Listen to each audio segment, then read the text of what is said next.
Monsieur, mesdames, bonjour. Frédéric, on va d'abord souligner le port Altier. C'est celui qui vraiment s'est présenté à nous avec les écouteurs les plus colorés, les meilleurs. Puis moi, l'idée d'être en parfaite stéréophonie dans tes oreilles, je trouve ça franchement too much. C'est un compliment, finalement. Frédéric, bonjour.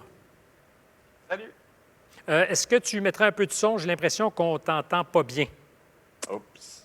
Est-ce que c'est mieux? C'est pas mal mieux. C'est même très, très, très bien. Si tu avais à te définir, que dirais-tu? Je pense que les humains se définissent avant tout par leurs actions. Fait que je peux vous parler de ce que j'ai fait d'ici, qui m'a amené, dans le fond, ici, c'est-à-dire mon implication dans le mouvement écolo, du moins de ce que j'en ai compris. Je suis Tu n'es pas rentré dans certain. le mouvement Est-ce que tu me écolo. dis que tu n'es pas certain des raisons qui font que tu as choisi de te mettre en nomination?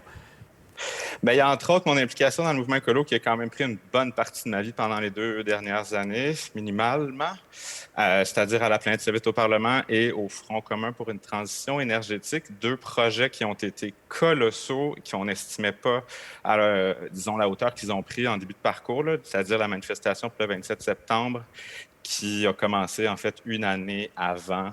C'est donc C'est à peu dire près que ça le pour les grands vaste événements. mouvement de grève, c'est toi, ça. Non, un vaste mouvement de grève, c'est toujours collectif. C'est pour ça que, en tout cas, ça a été difficile de rédiger mes lettres parce que c'est toujours au nous, puis j'ai participé à, puis j'ai collaboré à, puis j'ai aidé à. Fait que c'est sûr qu'on était une méchante gang à organiser ces événements-là, entre autres la manifestation du 27 septembre.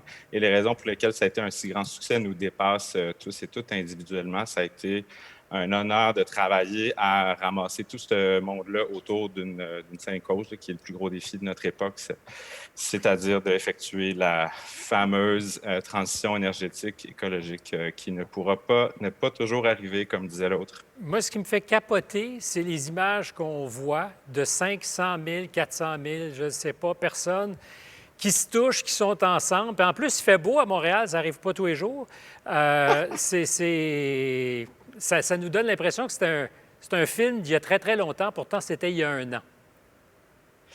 Ouais, ça fait un peu bizarre de regarder ça, c'est sûr, d'un point de vue, c'est sûr, socio-sanitaire, là, c'est sûr, premièrement, mais aussi, on regarde ça, puis là, l'anniversaire, là, si on peut dire, était récemment, donc il y a un peu de nostalgie à travers ça, de se rappeler tous les défis auxquels, à travers lesquels on est passé. Puis, en fait, c'est sûr, tu sais, ce qui a donné suite, une des choses là, sur laquelle je voudrais, une des choses que je voudrais mentionner, c'est que ça, c'était le 27 septembre, le vendredi. Donc, le lundi d'après, on était autour du Front commun pour la transition énergétique, qui est une coalition au Québec qui est à peu près unique au monde, de ce qu'on en sait du moins, qui regroupe 80 organisations de la société civile, fait que des syndicats, des organismes communautaires, les petites entreprises, etc. C'est massif qui sont en train de développer une feuille de route pour un Québec zen, c'est-à-dire zéro émission nette. À quoi ressemblerait une société, en fait, un Québec, au-delà de la transition? C'est un travail collectif fait par une quantité de personnes, en fait, qui frôle les 1,6, 1,7 millions de personnes.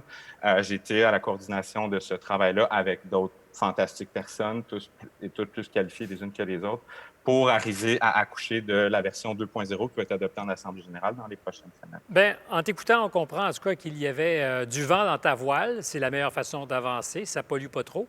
Et que tu as l'énergie, en tout cas, pour faire en sorte que les choses se réalisent.